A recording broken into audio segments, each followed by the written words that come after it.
Bonjour et bienvenue sur Shake. Je suis ravi de vous accueillir sur ce premier Shake avec un thème ambitieux aujourd'hui, les côtés lumineux du Covid. Alors lumineux pourquoi ? Parce qu'on a décidé de s'angler sur le positif. On ne peut pas nier bien sûr les côtés négatifs de cette crise, la souffrance, la douleur, les difficultés logistiques de chacun et autres, mais on pense que se focaliser sur le positif, ça peut permettre de tirer des enseignements, de les partager, et puis c'est bon pour le moral, et c'est un peu contagieux, le positif. Dans ce shake, on aura 5 séquences. J'ai la chance d'avoir un invité sur le plateau, un invité à distance, les paroles de Shaker, c'est-à-dire le micro-trottoir d'Anaïs et Manu, ainsi que toutes vos questions qu'on va écouter, et enfin la dernière séquence, le choc qui shake. Sans plus attendre, je vous propose de passer à la séquence invité du jour. Bonjour Nicolas. Bonjour Julien. Bon, c'est gentil de m'écouter pendant que je fais mes présentations et sur l'interactivité. Ça va ? C'était pas trop mal ce jeu ? Oh, c'était fascinant. Puis, fascinant. Ouais, j'aime beaucoup quand tu appuies sur le petit bouton. J'aime beaucoup. Ah ben oui, on a un bouton. Alors on n'a pas mis le bullshit button, hein, mais on aurait pu mettre le bullshit button aussi sur la Pour la table, prochaine fois. Pour la prochaine fois. Nicolas, d'ailleurs, en parlant de bullshit, non, faut pas. Tu commences comme ça. Je commence comme Je sens qu'on va bien s'amuser. Nicolas, tu es mindset hacker chez Octo. Je suis désolé en parlant de bullshit, l'introduction est un petit peu hard. Nicolas, ça veut dire quoi mindset hacker ? Excuse-moi. Forcément, il y a un petit peu de concurrence sur LinkedIn. Donc, il faut sortir un petit peu du lot. Mon boulot, c'est consultant en organisation et coach professionnel. Donc, ce n'est pas toujours le plus fun à mettre en titre. Mais la réalité, c'est que mon job, finalement, c'est d'aider les entreprises à développer leur agilité. Donc, leur capacité d'adaptation rapide à leur environnement. Et puis, tu sais comment c'est aujourd'hui. On navigue dans le brouillard, le monde, c'est de l'incertitude, de l'imprévisible, de la complexité. Et donc, moi, je les aide à développer cette capacité d'adaptation à l'incertitude.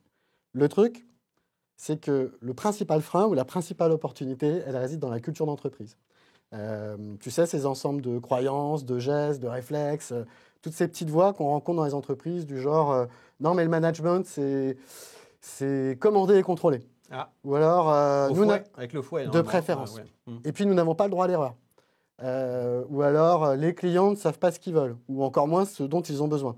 Toutes ces petites phrases qui structurent finalement la vie de l'entreprise, qui se transforment en comportement, qui, eux, nuisent à la capacité d'adaptation rapide et la capacité d'innovation, si tu veux, de l'entreprise.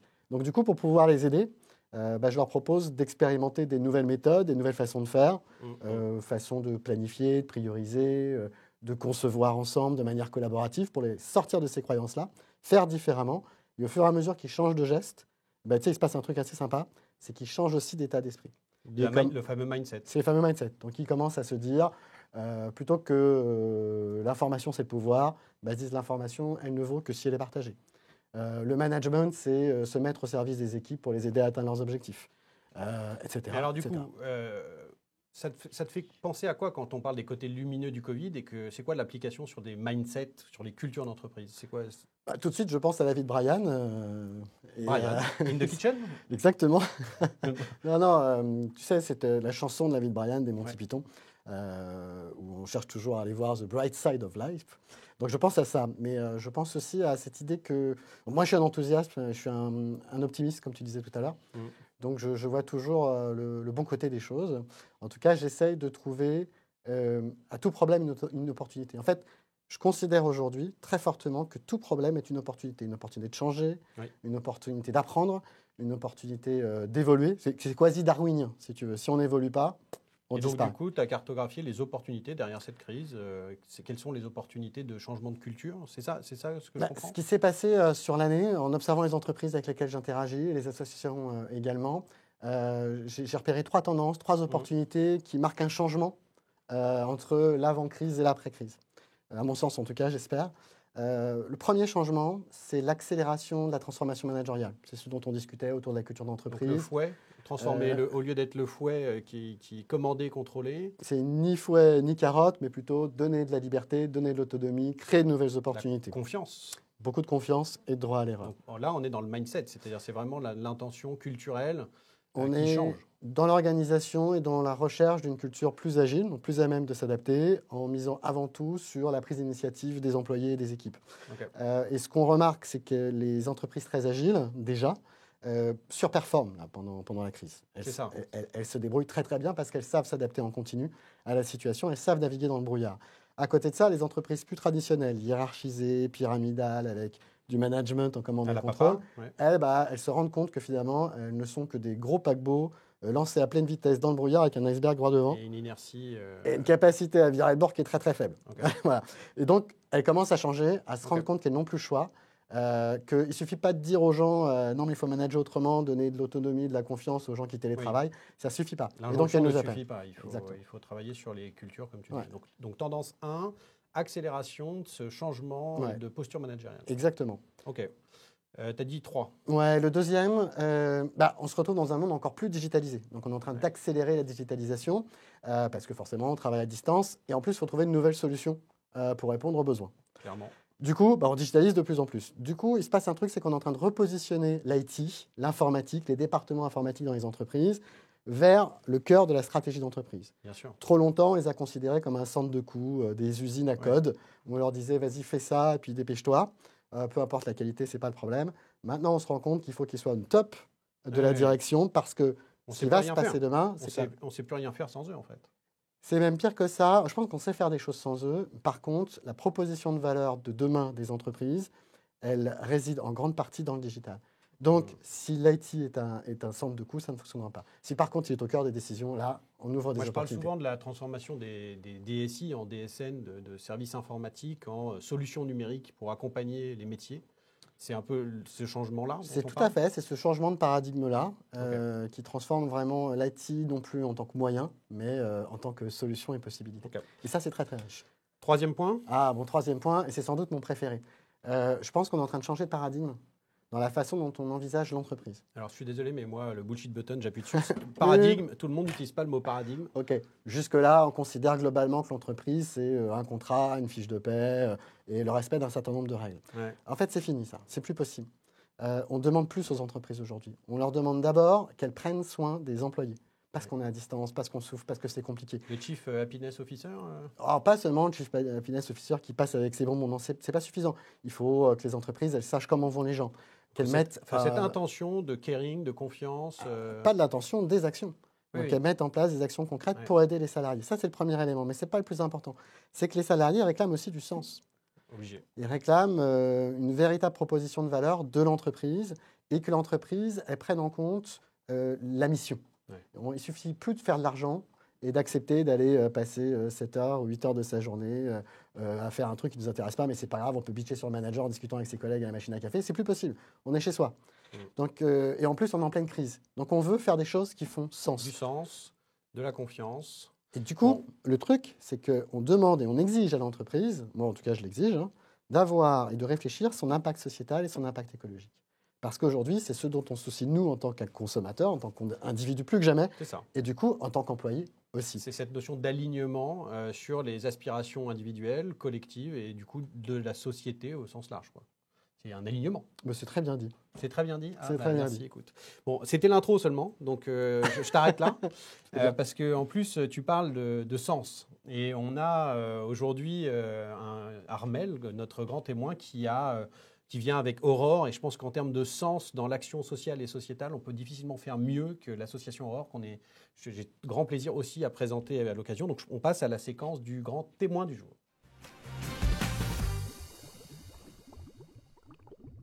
Bonjour Armel. Bonjour Julien, bonjour Nicolas. Comment vas-tu ? Super bien, très bien. Heureuse d'être avec vous, de ce qui se passe là en ce moment. J'aime beaucoup ce que j'apprends aussi. Il n'y a pas de mauvaise occasion pour apprendre. Mais écoute, en tout cas, nous, on est ravis de t'avoir. On sait que, je crois, c'est pas un secret que tu es un petit peu en vacances et donc que tu prends sur ton temps pour participer avec nous. Je voulais déjà présenter Aurore parce que tout le monde ne connaît pas Aurore. Et donc, Aurore, aujourd'hui, on a prévu une petite slide qui explique ce que c'est. Et c'est quand même une association qui, je crois, a près de 150 ans cette année, si je ne dis pas de bêtises, précisément. Exactement. Et qui s'occupe de tout ce qui va être accompagnement des gens en précarité, en grande précarité et en situation d'exclusion. Est-ce que tu veux nous en dire un petit peu plus sur l'action et l'objet de Aurore ? Tout à fait, avec plaisir. C'est effectivement une association qui a 150 ans, c'est pas rien, et en même temps qui se réinvente très régulièrement. Je dirais que ce qui pourrait vraiment caractériser Aurore, c'est d'aller là où les gens vont mal, là où on n'ose pas aller, et d'essayer d'inventer des solutions avec eux, c'est-à-dire au plus proche de ces personnes. Ça a été à l'époque les premiers à mettre en place les appartements de coordination thérapeutique.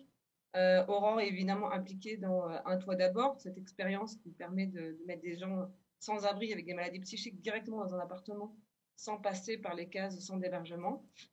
Aurore, c'est aussi Les Grands Voisins, avec Yes We Camp et Plateau Urbain, cette expérience incroyable qui a fait se côtoyer et se rencontrer à la fois des personnes réfugiées, des jeunes sans-abri, avec tas d'entreprises innovantes, un restaurant, une salle de location que les entreprises se sont Approprié. appropriées, dans lequel ils voulaient être parce que c'était l'endroit où il fallait être. Le lieu est extraordinaire. Voilà. Les Grands Voisins, c'était vraiment une très très belle initiative. Voilà. Et aujourd'hui, les 5 toits. Voilà, alors c'est moins facile de se rencontrer dans le contexte. C'est clair. Mais ça reste voilà, cette capacité d'invention. Excellent. Merci pour ce contexte et merci pour ce que fait Aurore, parce que je pense que notre monde en a besoin, ça se prouve tous les jours. Alors, dans notre mission sur Shake de montrer les côtés positifs, je pense qu'on est obligé de commencer par dire qu'évidemment, les précaires et les exclus, ça a été un moment difficile, hein, cette période de confinement, donnant accès de moins en moins aux ressources quotidiennes qui aident à l'alimentation et l'hébergement. Et donc, la mission d'Aurore, elle s'est amplifiée pendant cette période. Et j'imagine que pour vous, ça n'a pas été de tout repos, ces périodes de confinement, et qui continuent d'ailleurs. Oui, c'est le moins qu'on puisse dire que c'était une période extrêmement compliquée, parce qu'en plus, on n'a pas eu les moyens de se protéger les uns les autres dès le début. Et il y a eu un peu une sélection des publics qui a été compliqué à vivre pour les professionnels.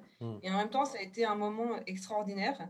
Par rapport à ce que disait Nicolas tout à l'heure, c'est vrai que, par exemple, là, le siège est vraiment apparu comme en soutien des équipes. Et tout le monde l'a dit, c'est-à-dire qu'on s'est organisé très vite, comme RH, animation, métier, qualité, pour apporter des réponses opérationnelles au terrain. Et je pense que ça a changé justement la vision que pouvait avoir l'éducateur ou l'agent hôtelier de ce que fait le siège, de ce qu'il produit. Et là, vraiment, ils ont vu que la direction générale, et en plus, c'était l'arrivée d'un nouveau directeur général, Florian Guyot. Finalement, ce moment a été incroyable dans cette capacité à être au service. Au service, c'est ça, le siège, le management, au service des opérationnels. Je crois que pour aller plus loin, en préparant, tu nous disais que ça vous a décloisonné, mais vous êtes même allé jusqu'à organiser des ateliers pour essayer de décrypter quels sont les enseignements positifs de toutes ces contraintes que vous aviez vécues. C'est ça, je ne me trompe pas? Exactement. Au mois de septembre, on s'est dit que c'était important de réfléchir ensemble à ce qui s'était vécu de beau et ce qu'on avait envie de garder. Et une chose qui a été vraiment très appréciée, donc c'est effectivement cette organisation du siège au service d'eux. Ça a aussi été, je dirais, la découverte de la valeur de tous les services supports, aussi bien la logistique justement que l'informatique et les SI. D'ailleurs, il s'est passé une chose très belle à ce moment-là, c'est que l'ensemble des gens qui étaient présents ont applaudi le service logistique. C'est souvent des services qui sont un peu derrière, et vraiment c'était très fort humainement. C'est-à-dire, tout d'un coup, on s'est rendu compte qu'il n'y avait pas, en gros, les éducateurs qui sont sur le terrain, et puis d'autres qui sont un peu derrière, on ne sait pas bien à quoi ils servent. C'est-à-dire que là, on était tous unis au service des plus fragiles, de leur apporter des solutions. Et puis des choses qui ont été extrêmement intéressantes, c'est on s'est mis à beaucoup avoir de solidarité entre les différents services qui ne se rencontraient pas forcément. Donc, ça a été montré tout à l'heure, Aurore, c'est 3 missions sociales, soigner, insérer et héberger. Et souvent, par exemple, dans l'hébergement, on a des gens qui, évidemment, ont des pathologies psy, des pathologies somatiques. Et comme les services ordinaires étaient souvent fermés, eh bien, on s'est dit, les psys qui travaillent dans d'autres services, par exemple au service des personnes en situation d'addiction, eh bien, ils viennent donner un coup de main dans les scènes d'hébergement d'urgence. Et ça a décloisonné, ça a créé de la solidarité, de la rencontre dans les différents métiers. Et on s'est rendu compte que aussi les pouvoirs publics nous ont fait confiance. Ça a vraiment changé les rapports avec les pouvoirs publics, où on n'a pas attendu de demander des autorisations. On a fait, voilà, on est revenu à notre métier de base, répondre à l'urgence, faire avec nos moyens. Mais en fait, finalement, tu nous ça s'avère donnes être le nombre d'ingrédients que tu es en train de mettre sur la table est impressionnant. C'est-à-dire que le siège devient une fonction de support presque au service du terrain. Les différentes activités qui étaient cloisonnées, on se rend compte que pour mieux accompagner, il faut qu'elles travaillent ensemble sur un service presque global. Et en plus, du coup, tout le monde s'applaudit et voire même on s'affranchit des processus décisionnels un peu longs administratifs pour innover, expérimenter. C'est tout ça à la fois, c'est extraordinaire, non? Oui, c'est tellement d'ailleurs extraordinaire que je dirais nos autorités de contrôle, on en entend dans la presse, l'ARS, les directions d'hébergement, se sont dit, mais oui, en fait, eux aussi ont tiré les enseignements du confinement. Et là, récemment, ils ont fait ce qu'on appelle un appel à l'investissement d'intérêt pour les très grands marginaux.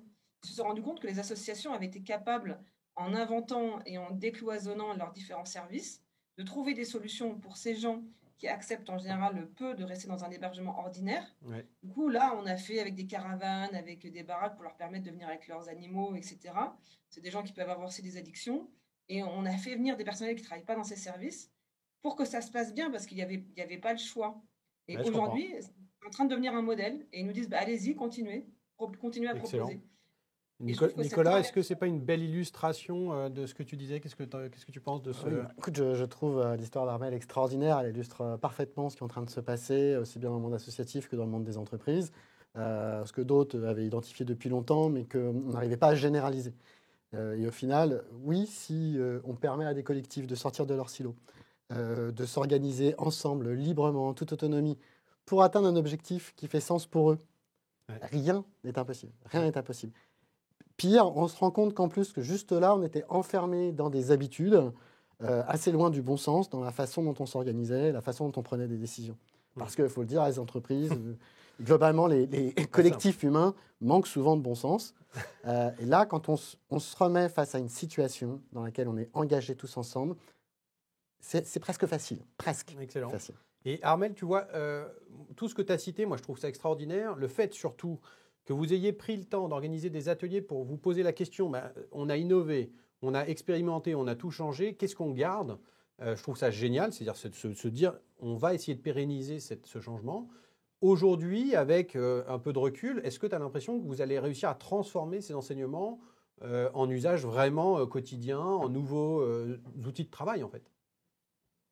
Je pense, c'est déjà en place. Alors, c'est peut-être aussi la chance, je ne sais pas si c'est lié au secteur associatif, mais en tous les cas, à Aurore, il y a cette capacité de faire. On est vraiment dans l'action. Donc, on a vu que ça marchait, donc on a continué, notamment, et on a pérennisé, par exemple, la cellule médicale au service de tous les territoires. On vient de le pérenniser en janvier avec l'idée d'un médecin coordinateur en se disant, oui, il y a besoin aussi au siège d'avoir cette compétence médicale. Voilà, ça c'est un exemple. Mais par exemple aussi de ce qu'on a vu de positif sur le télétravail, on a vu qu'il y avait des fonctions qui n'étaient pas du tout télétravaillables. Par exemple, tous les métiers de la relation, que éducateur ou psy, ça ne pouvait pas se faire à distance, alors qu'on l'avait tenté. On a dit non, c'est pas possible, c'est pas bon. Et à l'inverse, pour des tas de fonctions, on s'est dit, mais finalement, ça va très bien. Par contre, on s'est dit, il faut quand même se voir régulièrement, trouver d'autres outils. Et on l'a fait. Voilà, des rencontres plus informelles et des modalités dans les visios sur lesquelles on essaye de progresser.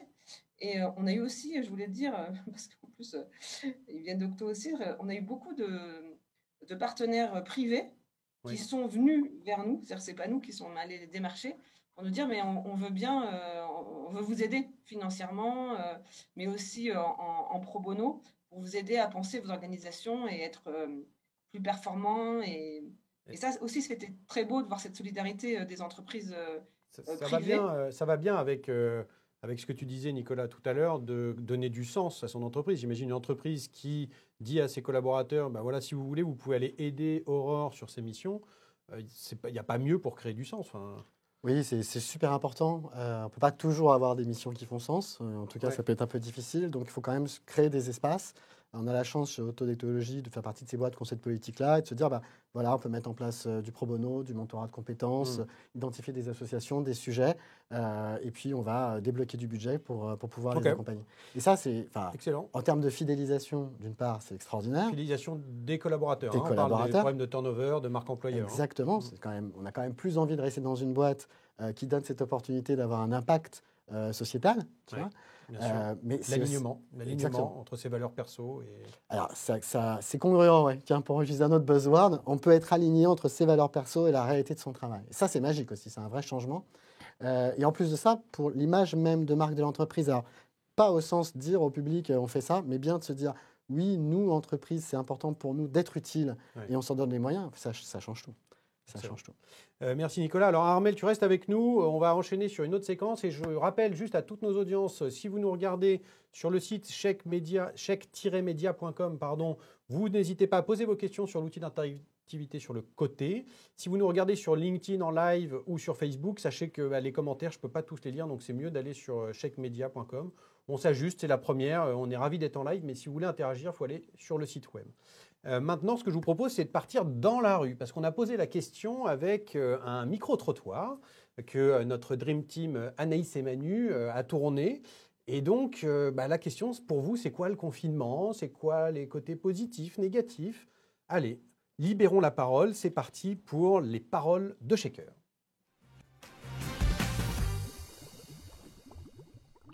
La première, c'est Covid-friendly. Quel est votre meilleur souvenir pendant la période du confinement? Pouvoir travailler à distance quand même, de chez soi plutôt. Il n'y a pas eu de confinement à Montréal. Moi, je vous parle de Montréal parce que ça fait 5 jours que je suis là. Le premier, c'était vraiment de rentrer chez mes parents et de pouvoir profiter de la campagne. Un confinement hors Paris, donc... Pour le premier, pareil, rentrer chez mes parents et le deuxième, avec mon copain. Moi, je suis confiné souvent chez moi, donc j'ai pas de problème avec le confinement. Le jour où ça s'est arrêté. Elle est bonne, celle-là. Personne ne nous l'avait sorti, c'est brillant. Si je vous dis confinement et perte de lien social, vous me répondez quoi? Ah, complètement d'accord. Le lien social, il se fait par les rencontres qu'on n'a pas forcément planifiées, donc c'est pas Teams ou Skype qui va nous rendre le lien social. J'en ai pas eu. Moi, si. Ouais, moi, je dis que c'est vrai.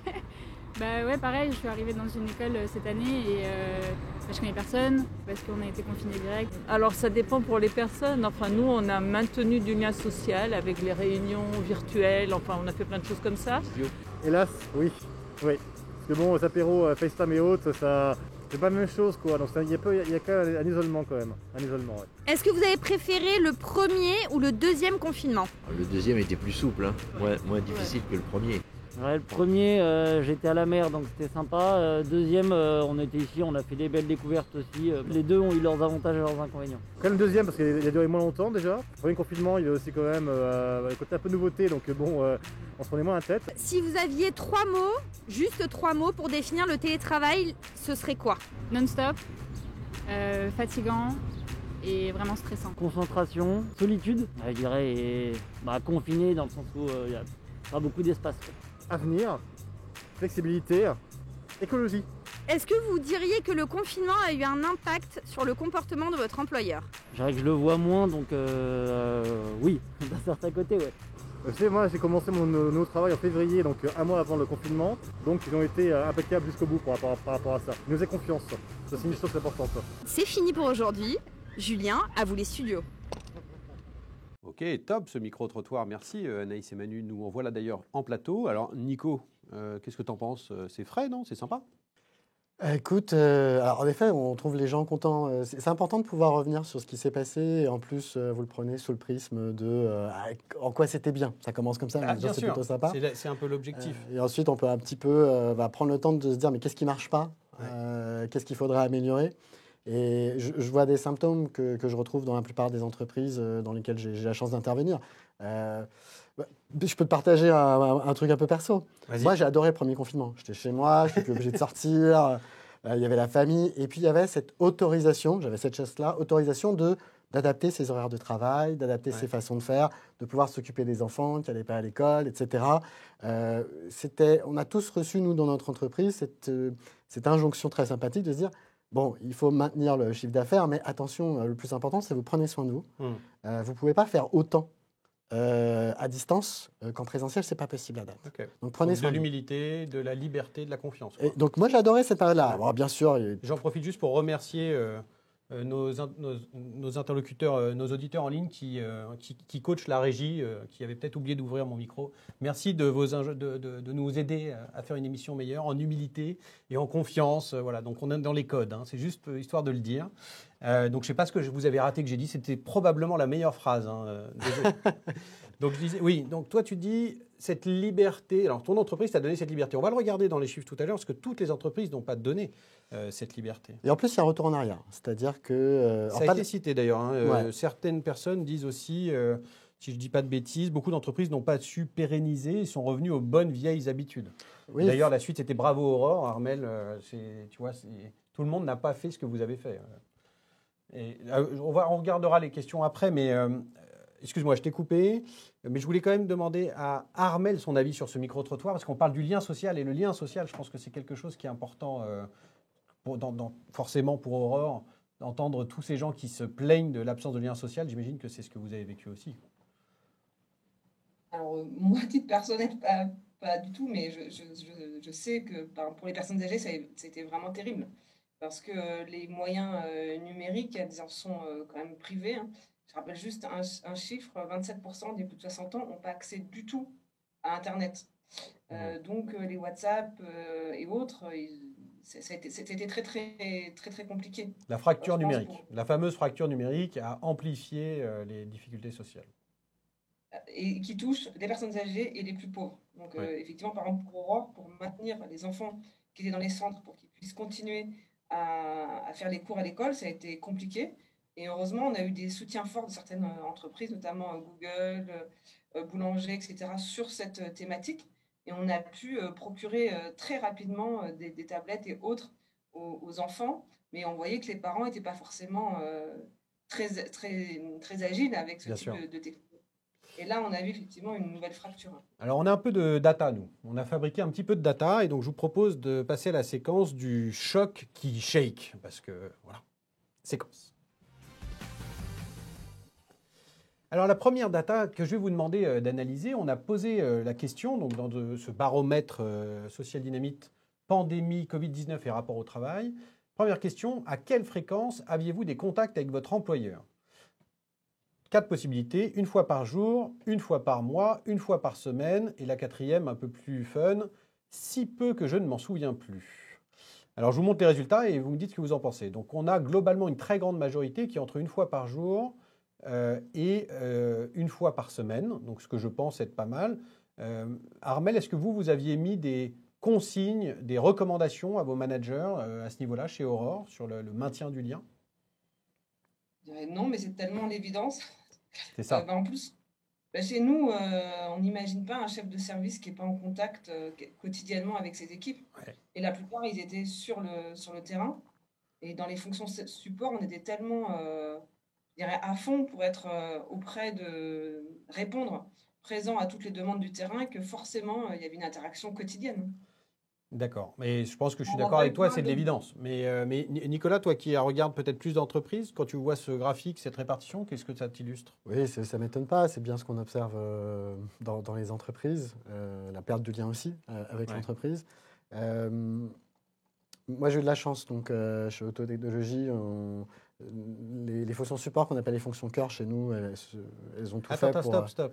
Tu me la refais, celle-là, doucement. Les fonctions support qu'on appelle les fonctions cœur chez nous.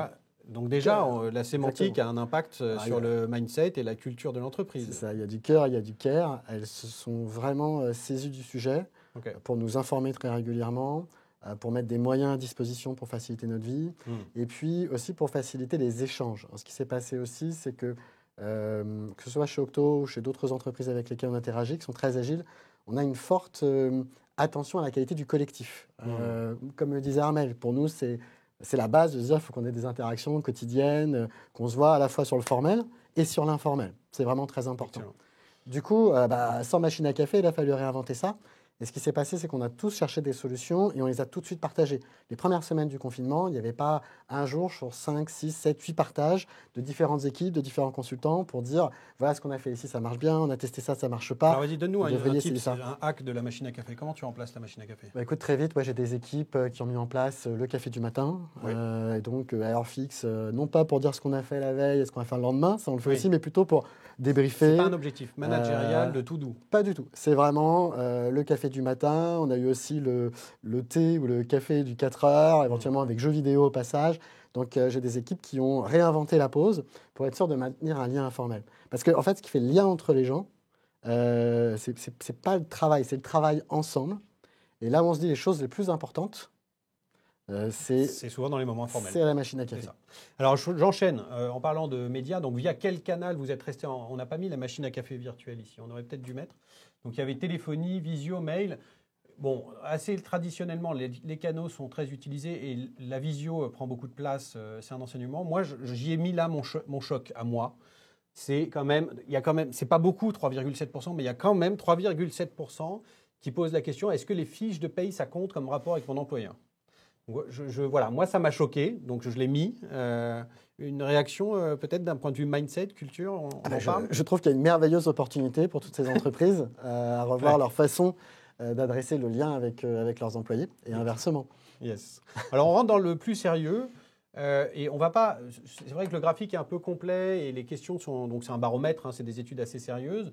Mais dans quelle aide votre employeur a-t-il mis à disposition? Ce qui est intéressant, c'est qu'évidemment, on voit très vite arriver ordinateur, téléphone, la notion de logiciel adapté, le déploiement de Teams notamment, mais aussi la notion de formation, voire même la notion d'allocation dédiée à l'aménagement de mon espace de travail personnel.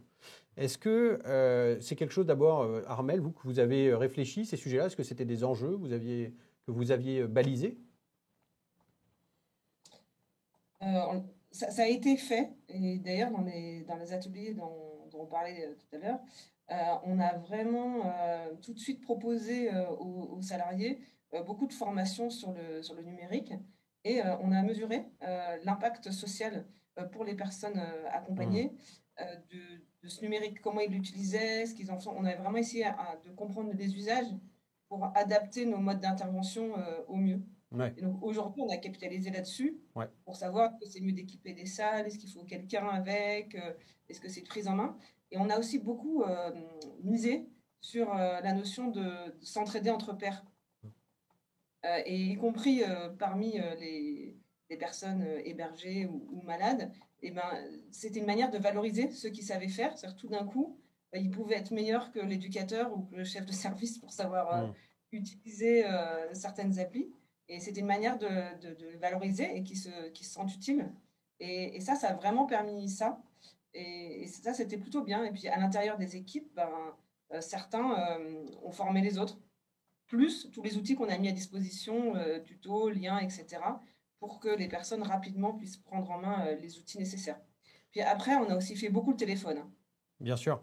Moi, je note dans ce que tu dis, et comme souvent dans la notion de transformation, de culture, de mindset et du numérique, qu'il y a quand même une grande partie accompagnement, formation, et éventuellement même peer-to-peer, c'est-à-dire avec les autres collaborateurs. Chez Octo, qui est, on va dire, cette mindset qui est déjà ouverte, vous avez fait aussi de la formation où ce n'était pas nécessaire parce que vous étiez déjà complètement addict de ces outils. Et de l'aménagement du poste de travail à la maison, ça c'est quelque chose qui est allé jusqu'à chez vous? Forcément, on est très, très digital. On a un cabinet de conseil et de delivery en solutions informatiques, donc on est plutôt à l'aise avec ces outils-là. Pour autant, les fonctions cœur sont occupées de nous et nous ont sondé toutes les semaines pour savoir ce qui allait, ce qui n'allait pas et comment réagir. Et oui, à la maison, on n'a pas forcément des chaises de bureau ou pas d'espace, donc on nous a livré des chaises, des ordinateurs et des conseils, comment mieux gérer la parentalité, des webinars, comment adresser la posture, comment gérer le stress. Puis pour les managers aussi, comment mieux accompagner, mieux manager en situation difficile, etc. Un des témoignages là qu'on a en ligne de Jonathan qui nous dit que une des bonnes pratiques chez Sensation, ça a été la réadaptation des horaires pour autoriser... non, c'est Dan-Antoine d'ailleurs, pardon, je ne sais pas pourquoi je dis Jonathan. Bonjour Dan-Antoine, excuse-moi. Adaptation des horaires pour autoriser les collaborateurs à aller faire leurs courses, parce qu'avec le couvre-feu, sinon, ce n'est pas possible. L'agilité, quoi. Je ne sais même plus pourquoi on parle d'horaire. D'ailleurs, c'est ce qui se passe. Le problème aujourd'hui, c'est que Alors, tout le monde revient en on en arrière. reparle avec après, des on en reparle histoires après. d'horaire. Je déborde mes séquences. Le dernier chiffre du jour, c'était, évidemment, on a posé la question, et c'est un peu le thème aujourd'hui, de quels ont été les effets positifs du Covid-19 pour vous, ce fameux côté lumineux. Et là, quand même, le télétravail monte très fort. Moi, je note quand même tout à l'heure dans le micro-trottoir qu'on a un témoin qui nous dit télétravail, pour moi, ça a aussi voulu dire je travaille tout le temps parce que je ne sais plus m'arrêter. Et donc, tu disais, il n'y a plus de fonction d'horaire. OK, mais il y a les deux côtés de plus de fonction d'horaire. Et après, moi, accélération des outils numériques, on en a parlé, et meilleur équilibre vie pro, vie perso. C'est intéressant parce qu'on y trouve un peu les mêmes ingrédients que ce qu'on a évoqué tout à l'heure. Je ne vois pas émerger ici quand même la fonction managériale dont tu parlais, de la confiance de l'entreprise. C'est peut-être ce qui manque aujourd'hui dans ces retours du baromètre, je sais pas. Oui, pour beaucoup d'entreprises, c'est encore difficile de changer les postures managériales parce que ce qu'on apprend en entreprise, et déjà à l'école, voire en famille, c'est à dire ce qu'il faut faire et comment il faut le faire. Et c'est le boulot du manager et on va contrôler parce qu'on n'a pas confiance dans les gens. Bon, ça ne marche pas. On a un retour là-dessus encore, tiens d'ailleurs. Maintien du lien, attention, certains managers confondent parfois interaction et contrôle excessif. Exactement. Et tu vois, le changement, il est évident, c'est presque du bon sens, sauf que c'est difficile de changer ces gestes-là. Donc ça s'accompagne, ça se partage. C'est un vrai travail. Et je pense qu'on n'est qu'au début, mais par contre, ça ne s'arrêtera plus. En tout cas, je l'espère. Écoutez, ce que je vous propose, c'est qu'on passe justement aux questions qui restent encore, parce que j'ai essayé de remonter les commentaires au fur et à mesure. Mais je pense qu'on s'est bien donné la parole aux shakers qui sont à distance avec nous. Séquence questions. Alors, cher shaker qui est en ligne, je vous rappelle que vous pouvez toujours liker pour les questions des uns des autres et que l'objectif, c'est de prendre les questions qui ont le plus de likes. Aujourd'hui, du coup, le plus de likes, là, tout de suite, maintenant, c'est la remarque que je viens de faire, donc je ne vais pas la prendre. Par contre, la deuxième, de Erwan, de la Porte du Teil, la question est la suivante. Que des associations passent du temps pour ces actions bienveillantes, ok, mais comment les entreprises s'organisent ou acceptent donc acceptent de passer du temps pour les actions bienveillantes des associations. Donc en gros, moi ce que je comprends dans la question d'Erwan, c'est ce pro bono, comment on fait en sorte que les entreprises aient envie d'aller vers cet accompagnement des associations. Est-ce que ça fait partie des choses que vous faites, d'accompagner, d'aider à convaincre les entreprises de donner du temps en pro bono dans ce mindset hacking? J'ai l'impression que c'est de plus en plus facile. Alors, il y a une petite tension parce que les entreprises sont en train de se contracter sur leurs finances, sur leurs investissements budgétaires. Oui. Mais à côté de ça, la tension inverse sur nous proposons du sens, nous avons un impact positif sociétal, elle est aussi très forte. Et donc, en tant que consommateur et en tant qu'employé, on doit continuer à alimenter cette tension-là. Parce qu'au final, c'est vraiment win-win quand on peut à tout moment proposer un projet en disant j'ai rencontré quelqu'un de telle association, je trouve le projet super intéressant, on peut les aider dans le développement d'une application ou dans l'animation, la prestation atelier ou des conseils en orga. Est-ce qu'on y va, est-ce qu'on n'y va pas, est-ce qu'on a le budget ou pas? On regarde, à la direction, on a une part de budget, s'il reste du budget et que ça fait sens, on y va. Et du coup, tout le monde est satisfait parce que tout le monde est au courant. Donc toute l'entreprise est satisfaite de se dire on fait des choses qui apportent de la valeur, qui a un impact positif sur la vie des gens. Ceux qui participent se disent j'ai la liberté de proposer des choses et je suis écouté. Et en plus, oui, je peux faire des choses qui ont vraiment de la valeur et du sens pour moi en tant qu'individu et pas juste en tant qu'employé. Ça veut dire aussi, dans ce que tu dis, il y a un conseil que tu donnes, c'est que l'individu soit moteur. C'est-à-dire que si j'ai envie d'accompagner une association, il faut oser tout simplement aller voir son boss, lui dire est-ce que ça fait partie des plans de pouvoir mettre en place du mécénat et du pro bono? Le risque, c'est de se casser les dents, ça peut casser la motivation. Alors, chez nous, on dit le non est toujours acquis. Donc on part toujours de l'idée que... le non est toujours acquis. On va avoir un non. Dans les best codes qui sont tweetés en live, il y aura marqué le non est toujours acquis de Nicolas. La vérité, c'est que c'est souvent une croyance limitante. Et on n'ose pas demander des choses, on n'ose pas proposer. Limitante. Je suis désolé, je t'arrête à tous les mots. Une croyance limitante. Donc on revient... On se limite parce qu'on part du principe qu'on va avoir un non. Mais même si on a un oui sur 1000, c'est déjà un oui de prix. Ouais. Et puis une fois qu'on a un oui, c'est bien plus facile d'en avoir un deuxième, un troisième, un dixième. Ok. J'ai une question pour Armel. Avez-vous eu, Armel, chez Aurore, des freins à faire travailler les différentes entités ensemble? Parce que ce n'était pas évident avant, mais l'intention est belle. Est-ce que dans la pratique, ça a généré des freins? Est-ce que ça a été difficile? Vraiment, non, pas du tout. Avant, c'est pas qu'on ne voulait pas, mais c'est vrai qu'on s'était pas forcément autorisé. Ouais. C'est-à-dire que, parce qu'on a des financements qui sont dédiés à tel type de dispositif et pas à tel autre. Et donc, on n'a pas osé, même quand on avait besoin, puis on s'appuyait sur le droit commun. Et là, on s'est rendu compte que on pouvait faire, que c'était l'intérêt de tout le monde. Ça permet aussi de développer la mobilité des salariés, parce que certains ont découvert d'autres missions d'Aurore, d'autres dispositifs. Et demain, même en termes d'organisation, de mobilité, de sentiment d'appartenance, ça a créé aussi des choses vraiment top, parce qu'on se rend compte de comment travaillent les autres, qu'on fait partie du même grand tout et qu'on peut s'entraider. Et donc, je pense qu'au contraire, ça a été très vertueux et ça continue à l'être. Et toute la dimension de l'aller vers, par exemple, des équipes de nos structures spécialisées dans l'addiction qui sont allées sans d'hébergement d'urgence, des médecins de l'accompagnement thérapeutique qui sont venus aussi prêter main forte à des collègues directement dans les centres. Ok. Non, il y a vraiment pas eu de résistance. Écoute, bravo à vous. Question, une dernière question, donc c'est une remarque qui était posée depuis un certain temps et je pense qu'elle est pour toi dans le hacking.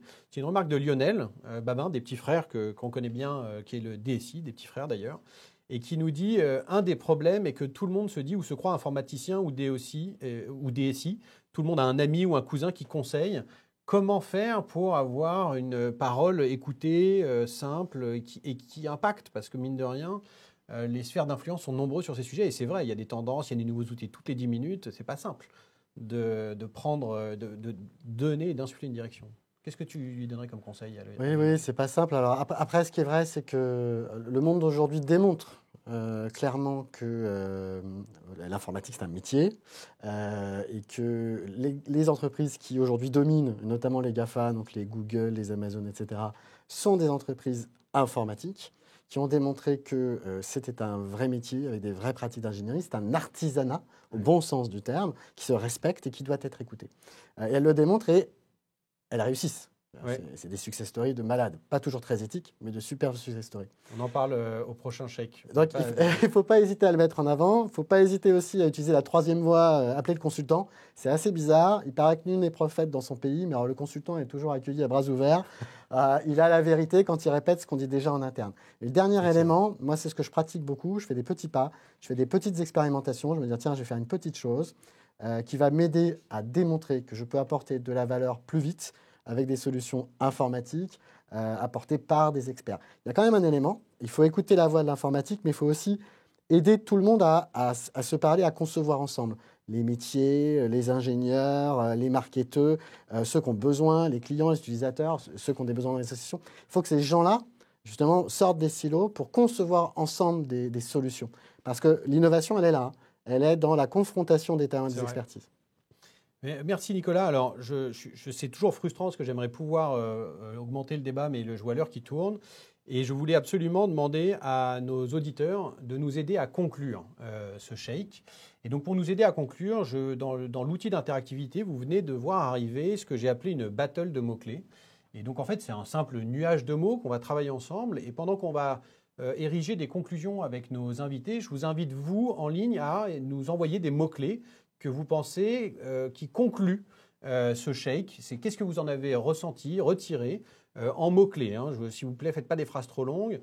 J'aime bien dire aussi que les smileys sont strictement interdits pour voir s'il y a des gens qui essayent de transgresser les règles, mais on verra après. Donc, vous avez l'application mots-clés qui est en ligne. Vous pouvez ajouter vos mots-clés. On les voit apparaître ici, mais on va les regarder tout à l'heure. On vous laisse mettre vos mots-clés et surtout pendant 2-3 minutes, mettez des mots-clés et n'oubliez pas d'aller liker ce que vous préférez et vous verrez, on va construire le nuage de mots.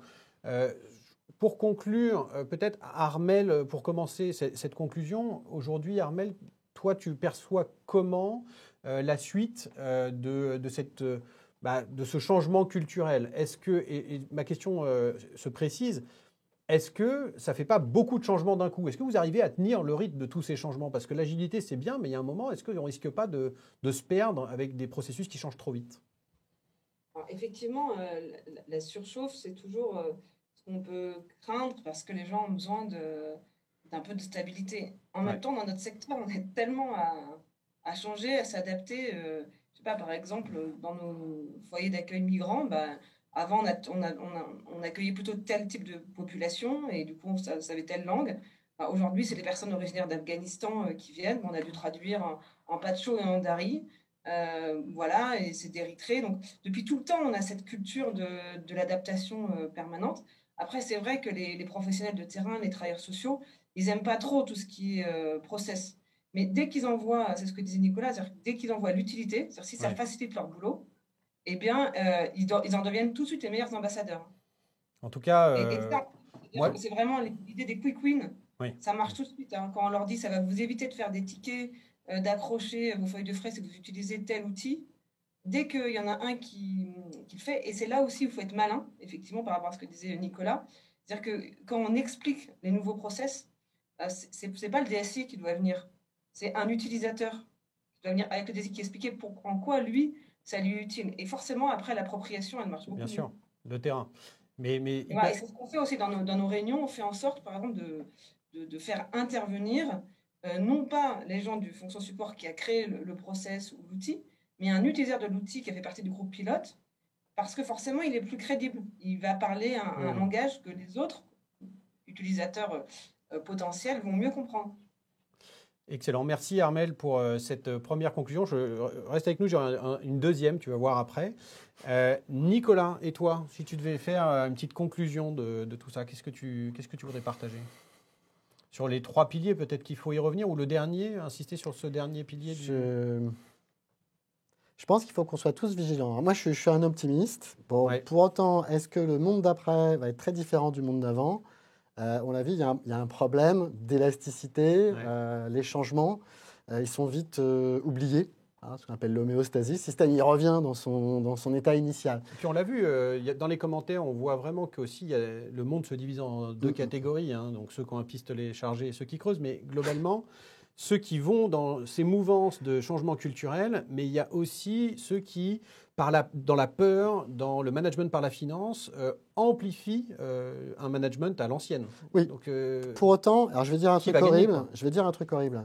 C'est pas la première et c'est surtout pas la dernière crise. Et en fait, elles vont se multiplier. La tendance du monde d'aujourd'hui, c'est toujours plus de complexité, toujours plus d'incertitude, toujours plus de crises. D'accord ? C'est comme ça. Bon. Le grand avantage, c'est qu'on apprend, nous, à être meilleurs chaque jour, à chaque événement, à chaque crise, pour s'y adapter, à être plus fort, finalement, à chaque nouvel événement qui se produit. Et c'est là-dessus qu'on doit être attentif. Continuer d'apprendre, continuer de rétrospecter, comme les équipes d'Armelle le font, de se demander voilà, qu'est-ce qui a marché, qu'est-ce qui n'a pas marché, qu'est-ce qu'on peut cranter pour la suite. Et il faut cranter dès aujourd'hui ce qu'on apprend pour que demain, on puisse continuer d'en bénéficier. Écoute, j'ai l'impression que la notion d'opportunité ressemble à la conclusion qu'on a demandé à nos participants à distance. Est-ce qu'on peut voir le nuage de mots, s'il vous plaît, à la régie ? Les grands esprits. Et là, regarde. Alors, merci pour le bravo, Julien. Mais opportunité, résilience, réinvention. Alors, GBS. Ah oui, gros bon sens. Ah, il est très bien, le gros bon sens. Je ne sais pas qui l'a mis celui-là, mais il est très sympa. Bravo Armelle aussi, bravo Nicolas. D'ailleurs, vraiment bravo à vous, j'adore. Bravo à vous aussi en ligne, parce que la conclusion, c'est vous qui la faites. Et donc, ça veut dire qu'on a peut-être fait quelque chose de bien. Ça se voit là maintenant, du coup. Écoutez, on va arrêter là la battle de mots-clés. Je vous remercie beaucoup en ligne. Vous avez bien travaillé. Et d'ailleurs, c'est à vous que je pose cette dernière question. Est-ce que, et c'est ma première question, il y en aura 2, vous a-t-on convaincu des côtés lumineux du Covid ? Et donc, vous pouvez répondre en choisissant le smiley qui vous plaît, du smiley sympathique au smiley qui ne va pas bien. Donc là, on voit les réponses qui montent petit à petit ici. Est-ce que déjà vous auriez envie de répondre, Armelle et Nicolas, à cette question ? Est-ce qu'on vous a convaincu des côtés lumineux ? Moi, j'ai toujours été convaincue des côtés lumineux. Ok, bon, merci. Ça n'a pas changé. Très bien. Nicolas ? Tu sais, je suis un enthousiaste, un optimiste, donc je suis encore plus convaincu aujourd'hui, maintenant qu'il y a 1 heure. Excellent. Donc c'est génial, ça va m'énergiser pour le reste de la journée. J'espère que ça fait pareil pour tous ceux qui nous écoutent. Ok, c'est pas 100%, il y en a un qui est au milieu. Et bon, du coup, je vous demanderai de bien vouloir noter ce JT à JT pendant qu'on finalise nos conclusions ici sur le plateau. Moi, Nicolas, il y a un sujet dont on n'a pas abordé, on n'a pas eu le temps d'en parler aujourd'hui, c'est le sujet qui émerge et qui est le B Corp. Je voulais te poser la question. D'abord, je pense que beaucoup de gens ne connaissent pas le B Corp, ce qui est un scoring, un classement, un label. Je ne sais pas comment on devrait le définir, le B Corp. Écoute, je ne suis pas un expert, donc je ne vais pas me risquer à le définir, mais en effet, B Corp, c'est un label, on va dire, qui permet de se classer, de se situer autour d'un certain nombre d'exigences éthiques, environnementales, sociétales. Donc, c'est d'accepter d'être une entreprise à mission qui s'engage pour le commun et qui est donc en effet notée et jugée. J'ai la chance chez Octo de faire partie du coup d'une boîte qui s'engage pour être B Corp. Et je crois que ça vient renforcer le troisième axe qu'on a évoqué ensemble et que représente aussi très très bien Armelle. C'est le désir de tout un chacun aujourd'hui de porter son attention sur des choses qui font sens et pas juste... Impact social, impact sociétal. Il y a tout un référentiel, déjà on peut le dire, de scoring, de ces initiatives. Ouais. Et moi je trouve que c'est quand même quelque chose d'assez bien pour tous ceux qui veulent faire bouger leur organisation, leur société ou association, peu importe. Allez regarder le B Corp, mettez-le sur la table aussi des gens qui décident. Parce qu'aujourd'hui, en termes de marque employeur, mais aussi d'intention client, c'est-à-dire la fidélité client, je pense que ces alignements vont continuer. En fait, on ne peut pas survivre demain, donc soyons pessimistes. Allez, on est sur la fin. Si on ne change pas nos façons de faire et d'exister. Donc, ne serait-ce que d'atteindre nos objectifs de réduction carbone, c'est mal barré. Donc, oui, c'est mal barré, oui. Et c'est pas... on a dit optimiste. Et alors, par contre, tous les citoyens aujourd'hui s'engagent, encore plus aujourd'hui pendant la crise qu'avant, sur les petits gestes du quotidien. Mais c'est aussi la responsabilité des entreprises d'agir à la fois pour former les employés sur le carbone et sur tout le reste, mais aussi à prendre des décisions majeures dans leur façon de faire pour réduire cet impact carbone. Et je parle que de l'impact carbone. Que de l'impact carbone. Merci Nicolas. Alors Armelle, moi j'ai une dernière question pour toi. Extraordinaire ce que vous faites, super ce que vous avez fait. Mais du coup, comment nous, on peut vous aider? Comment le public ici aujourd'hui peut vous aider? Un, peut-être soutenir Aurore d'une manière ou d'une autre. Je ne sais pas quels sont les moyens qui existent.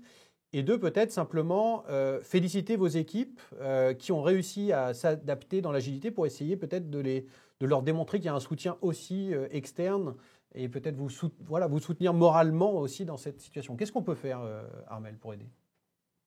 Presque tout le panel de ce que tu as dit fonctionne. Il y a des entreprises qui nous soutiennent sur le plan financier, on en a toujours besoin, c'est ce qui nous permet d'avoir de l'autonomie justement sur des projets qui ne rentrent pas dans les cases. Ouais. Et donc ces entreprises ont des fondations, etc., qui n'hésitent pas à me contacter. Il y a aussi le bénévolat, parce que Aurore, c'est 2200 salariés, mais c'est aussi 900 bénévoles. Et on a besoin de bénévoles de terrain, mais aussi, ça a été dit tout à l'heure, de mécénat de compétences. Il y a de plus en plus, effectivement, d'entreprises qui acceptent, voire encouragent leurs collaborateurs à faire du pro bono. Certaines entreprises conditionnent l'attribution d'une prime globale au fait qu'il y a un certain nombre d'heures de mécénat de compétences et de pro bono fait à l'échelle globale de l'entreprise. Je trouve que c'est des idées... Très bonne idée, ça. Intéressantes. Excellent. Écoute, merci Armelle, merci aussi d'avoir participé. Merci beaucoup Nicolas. Je suis ravi de vous avoir eu aujourd'hui pour ce premier shake. J'en profite pour remercier aussi la Live Team qui est derrière et qui est en régie, mais aussi tous les auditeurs qui ont été en alerte sur la régie, ainsi que bien sûr Anaïs et Manu qui nous ont aidés à monter notamment les micro-trottoirs. Je vous donne rendez-vous dans un mois pour le prochain shake, donc le 18 mars. Sur un thème différent et un petit peu décalé autour de la géostratégie numérique, c'est-à-dire les pouvoirs des GAFA, le rôle du RGPD et de l'Europe dans tout ça avec optimisme bien sûr, ou encore comment décrypter ce qui se passe en Chine avec Alibaba qui se fait cannibaliser de manière publique assez violente, on va dire. Bref, donc on décryptera ça dans un mois, je compte sur vous. On est évidemment tout neuf, Shake, on a besoin de vous, nous aussi. Donc suivez-nous sur LinkedIn, sur Instagram, sur Facebook. Partagez, commentez. Inscrivez-vous sur shakemedia.com pour recevoir l'alerte du prochain JT AJT. Et inscrivez aussi vos amis sur l'alerte sur le site shakemedia.com. On a besoin de vous pour, si ça vous plaît, faire grandir l'audience de Shake. Merci à tous. Vous avez le droit d'aller déjeuner, de passer un bon après-midi. À bientôt.